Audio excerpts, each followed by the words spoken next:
Welcome to another video, Body Connection, and today we are breaking down 7 patterns that every human should do. And these 7 patterns are simply the foundation of almost every exercise and every movement that we do in our daily life. And if we train them regularly, we are developing the strength, mobility, coordination, and resilience. And these 7 patterns are the squat, the hinge, push, pull, carry, rotation, and locomotion. And now let's break them down.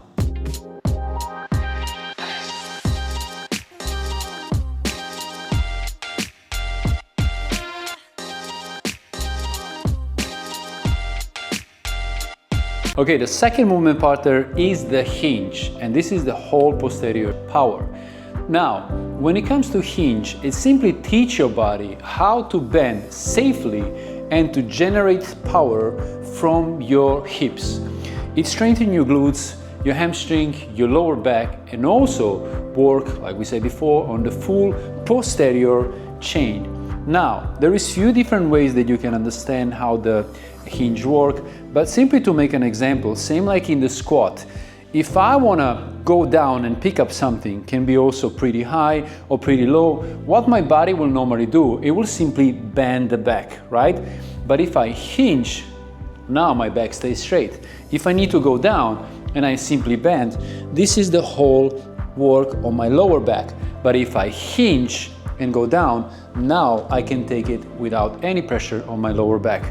So the simplest way to understand the hinge, if I'll take a plate and I put it in front of me, right?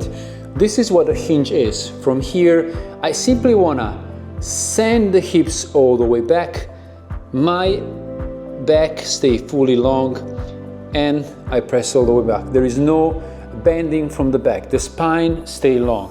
So hinge, you see how everything is straight, and then push 2, 3 up. And then also same like before, the rule is the same. If I do any kind of movement, any deadlift and any movement by using the hinge, I will not put my neck forward. It means I don't need to do this, but I will simply follow with the move. So now that you understand the hinge, let's go directly into the first movement. So when it comes to beginner, we're gonna simply do into a hinge drill. There is nothing else than what you see now with using the plate. You can also use the same thing by putting the stick behind and simply try to go from here, understand the hinge and how the spine works and how the hips go forward. That will be your first position, simply to understand. It's really important to build the awareness before you go into the movement. Then once you have that, we're simply gonna go into a glute bridge. Glute bridge, we can use the floor. It's simply, again, now that we understand the hinge, it's simply to be able to also engage the glutes, go all the way down, engage the glutes, press all the way up. Again, here, you can also progress by using the weight, you can progress by using the loop band, and then simply step by step, make your way up so that you can understand the movement. After we have this, we can go finally into the deadlift, and we're gonna use the kettlebell. Now, the kettlebell, you can take the single one, you see. What we need to do, once we have the position, we're gonna take a little bit less than shoulder width apart, okay? Then from here, this is how it's gonna look from the side. What I wanna do, I wanna bring my shoulders backward. I wanna retract my scapula. The reason for that, if I go into the movement and I'm not paying attention how my shoulders are positioning, and the weight will simply pull me down, making my back rounded. But if I will go all the way from up, this movement, okay, it starts from here, and then I'm simply gonna hinge, follow with the movement, go down, you see, press from my feet, squeeze from my glutes, hinge, go all the way down, you see the power come from here, and then everything is backward, I'm pressing, 2, 3, squeezing. Again, hinge, down, 2, 3, push, through, 3, and squeeze. Once I have this movement and I master, I'm ready for intermediate version. And then here, we're gonna start finally on Romanian deadlift.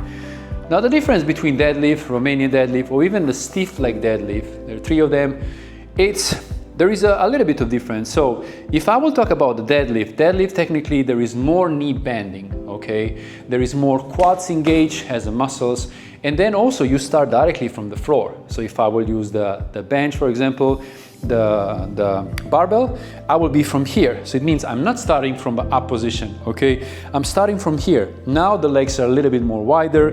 Then from here, what I want to do, again, I'm going down. I'm wrapping, engaging my lats, okay? Taking the bar, I like to take one forward, one backward. Now that I have this top, I'm simply gonna press from the feet, engage, and then pressing all the way up, and then squeezing. And again, look, hinge, down, 2, 3, almost touching the bar, press, 2, 3, up and squeeze. Lean, hinge, all the way down, press, 2, 3, up and squeeze. See, this is my always full position, and slow, 2, 3 down, and obviously touching the floor. So this will be the first movement.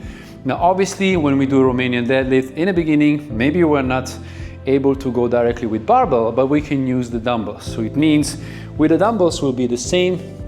I'm simply taking the dumbbells, and then same way what I will do here, I'm gonna engage my back. So slow, 2, 3 down, press, 2, 3 up. Similar, or I can also keep it on the side. It's a little bit more easy. So here, like carrying the weight from here, down, 2, 3, and up. Then, once we complete this move, we're gonna go with single leg. Single leg is very powerful, but can also be very complex. And again, we can first do with body weight, and then slowly build up with the weight. So body weight, this is how it looks like. I'm putting all the weight on one leg, maybe from the side. Putting all the weight on one leg. The knee is slightly bended. Then from here, I want to slightly engage the glute. Okay?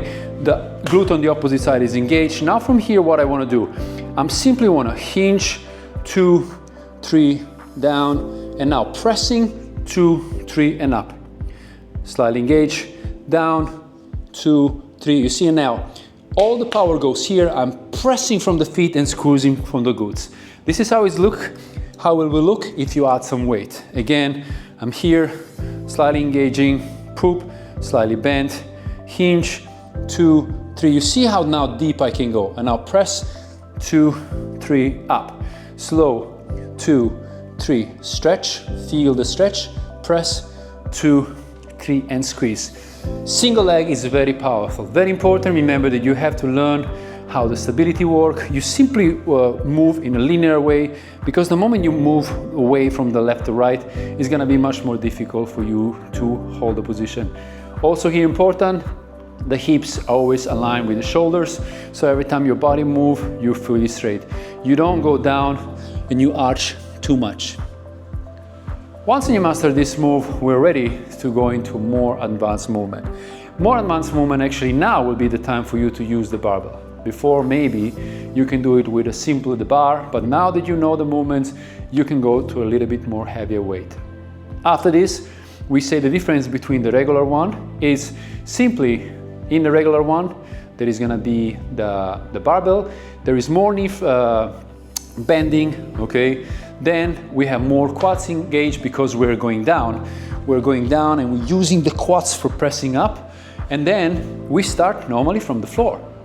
When it comes to Romanian deadlift, what we did, and using also the dumbbells, also here, the difference is not gonna do the regular one and I'm gonna go all the way down, but I simply now, I'm gonna use a less knee bend, and then it's gonna be more glutes and more hamstring engagement, and also I'm gonna start from standing, not from the floor. This is the difference. So let's say that we're gonna use the position all the way, even with barbell. Let's say that we're gonna start from here. So I'm taking the weight, this is my starting position. I'm gonna come all the way here so you can see. Now from here, legs are not anymore so wide. Now they're a little bit closer, because we're saying we are not going down with quads. We're slightly gonna keep the knees bended. I need to see that I'm not touching anything down. So from here, my chest is all the way up. Legs are slightly closer, and then look what I'm gonna do. Now I'm bending less with my knees, and then pressing, 2, 3, squeezing. Hinge, I'm locking, and now I'm going more down. You see the difference? The difference, I'm not going down into squat, but I'm locking my hips and I'm going down here, putting all the stretch into my hamstring one more time. Here, down to stretch, press, and squeeze. And again, if this is something too hard, you can always use the dumbbells. And again, with dumbbells, this is how we do. I will put here, look at the difference. The difference if I will do the regular deadlift, it means the legs are wider, I'm going down and I'm going all the way down, right? When I'm pressing from my feet. When in a normal one, in Romanian deadlift, I don't go down, I simply hinge and I go down, you see, with my more by using my hamstring and the glutes. But then we also have the stiff leg deadlift, okay? When it comes to stiff leg deadlift, simply the knees will be slightly bended or almost no bend. And obviously these target much more the hamstring. This is how it's gonna look like. I'm having my legs pretty close to each other. And then from here, here, here, here, here, you see how much the difference? Push from the feet and then squeeze from the glutes. Here, here, here, here, all the way. You see, I'm not going down, I'm not leaning too much, but the difference is obviously if you understand and you do it. So find in which position you are, obviously in which focus on the muscle you want to work, and just remember when it comes to hinging, it's simply you want to push your hips back while keeping your spine long and straight without bending. That's it. So you're ready for the next move.